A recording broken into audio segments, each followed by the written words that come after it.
Perintah untuk berbuat baik kepada kedua orang tua merupakan perintah yang sangat penting. Dan begitu pentingnya perintah itu rata-rata disandingkan oleh Allah dengan perintah beribadah kepada Allah.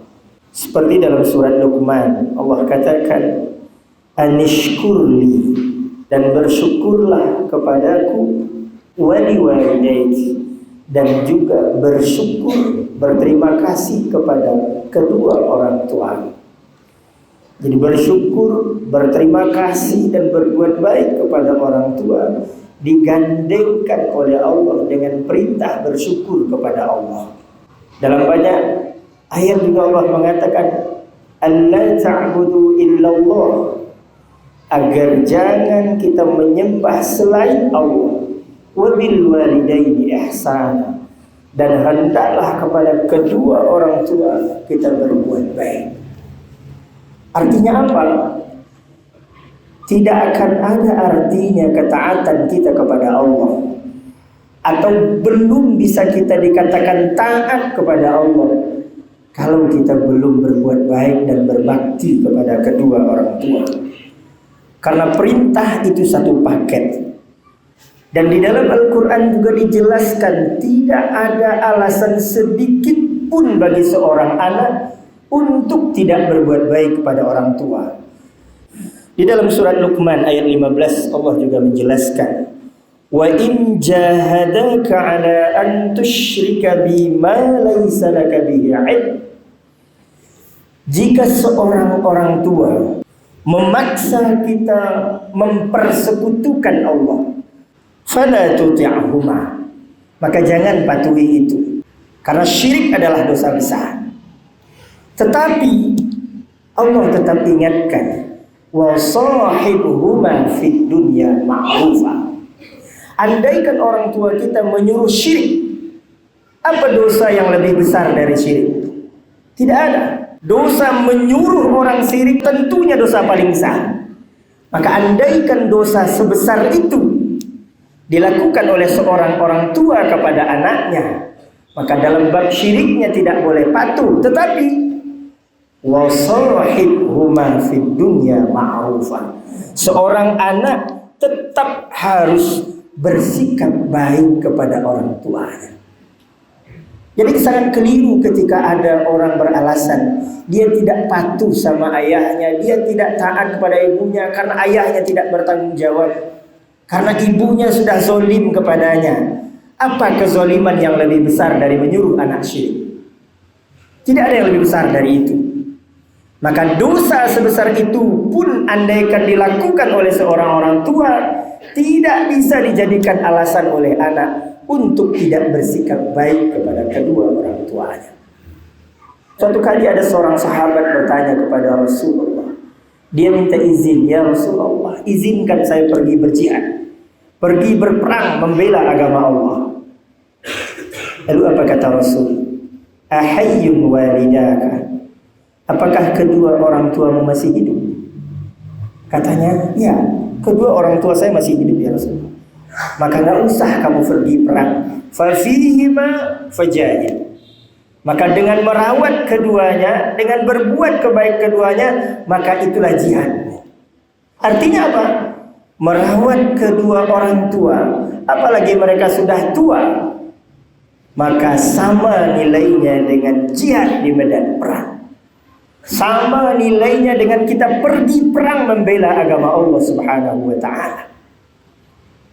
Makanya dalam hadis lain Rasul juga mengatakan, raghima anf, raghima anf, raghima anf.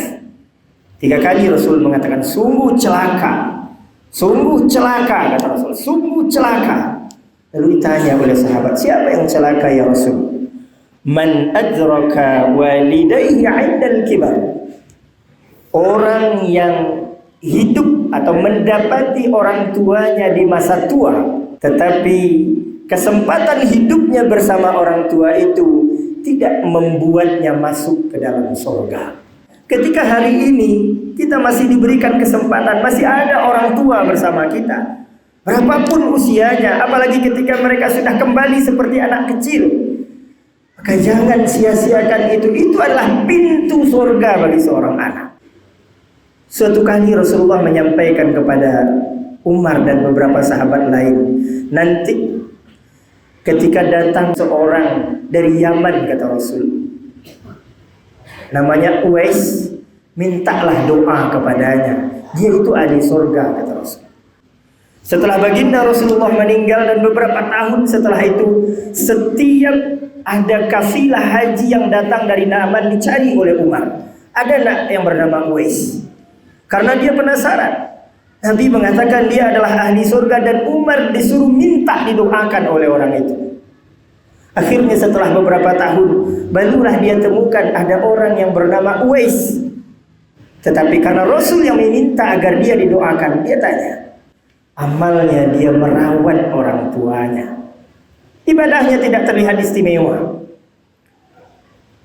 Setiap keinginan dan permintaan orang tuanya dipenuhi. Sehingga ketika suatu saat orang tuanya menyampaikan dia ingin naik haji, ingin pergi ke Mekah haji ke Baitullah. Uwais adalah pemuda miskin yang tidak bisa membiayai untuk itu, yang tidak bisa menyewa kendaraan untuk membawa orang tuanya. Apa yang dilakukan oleh Uwais? Dia latih fisiknya.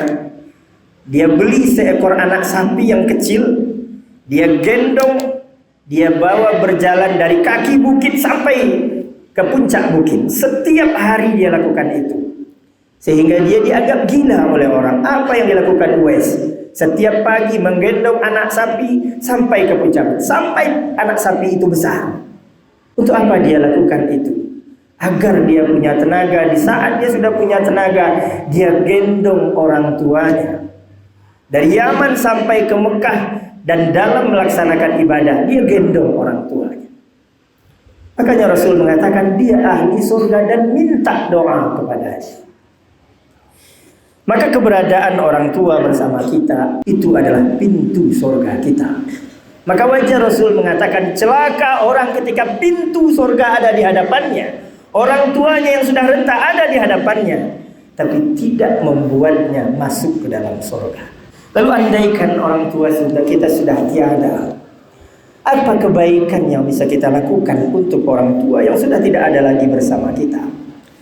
Yang pertama, salah seorang sahabat juga pernah bertanya kepada Rasul, ya Rasulullah, inni ummi tuwfiyat. Wahai Rasulullah, ibu saya sudah meninggal. Wa ana ghaibun anha, dan bahkan pada saat dia meninggal dia tidak ada bersama saya. Saya tidak ada bersamanya. Lalu dia menanyakan kepada Rasulullah, ayanfa'uha in tasaddaqtu anha? Apakah bermanfaat bagi orang tua saya, bagi ibu saya itu ketika saya bersedekah untuknya? Maka Rasul mengatakan, nah, ya, itu akan bermanfaat baginya. Maka berdasarkan hadis ini ulama sepakat, salah satu amal soleh, amal kebaktian yang bisa kita lakukan, berbuat baik kepada orang tua kita yang sudah meninggal, bersedekahlah kita, berinfaklah kita, berwakaflah kita, yang pahalanya kita niatkan untuk kedua orang tua kita. Kaum muslimin, siapapun kita hari ini, apapun pekerjaan kita dan berapapun penghasilan kita hari ini, di situ ada hak orang tua kita. Kalau dulu sejak kecil, mungkin kita masih ingat menjelang pergi ke sekolah, kita diberi belanja oleh ayah dan ibu kita. Setiap pagi kita dikasih belanja.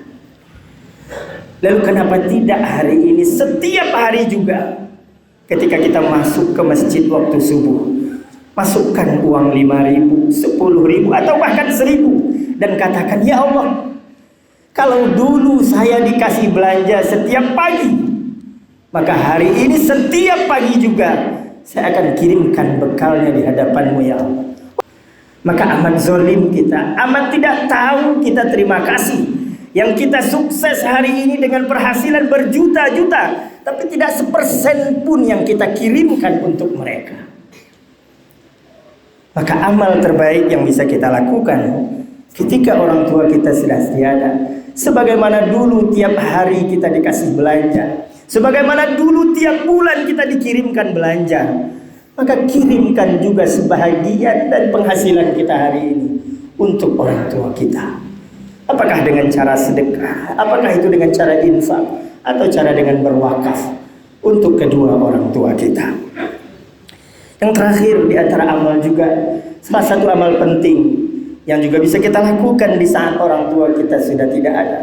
Pastikan setiap hari, pastikan setiap berdoa kita memohon ampunan untuk keduanya. Selain dari membaca Allahumma ghfirli wali walidayya, wahai Tuhanku ampuni aku dan ampuni kedua orang tuaku, warhamhuma, dan sayangilah mereka keduanya. Maka dalam riwayat juga dijelaskan ketika seorang anak sering beristighfar, sering memohonkan ampunan untuk kedua orang tuanya, nanti di akhirat tiba-tiba orang tuanya heran, derajatnya semakin naik di hadapan Allah, level surganya semakin tinggi di hadapan Allah. Lalu orang tuanya bertanya kepada Allah, ya Allah, apa ini? Saya tidak melakukan amal ini sehingga saya bisa di posisi ini. Lalu kata Allah menjelaskan kepada orang tua itu, hadza bistighfari walid. Ini kamu dapatkan karena istighfarnya anakmu. Jadi dengan istighfar kita setiap saat untuk kedua orang tua kita yang sudah meninggal, itu akan semakin mengangkat derajatnya di hadapan Allah Subhanahu wa ta'ala. Maka apakah orang tua kita masih hidup, atau andaikan orang tua kita sudah meninggal, pastikan tidak ada hari yang kita lewati tanpa berbakti dan berbuat baik kepada keduanya. Fa'tabiru ya ulil absar la'allakum turhamun.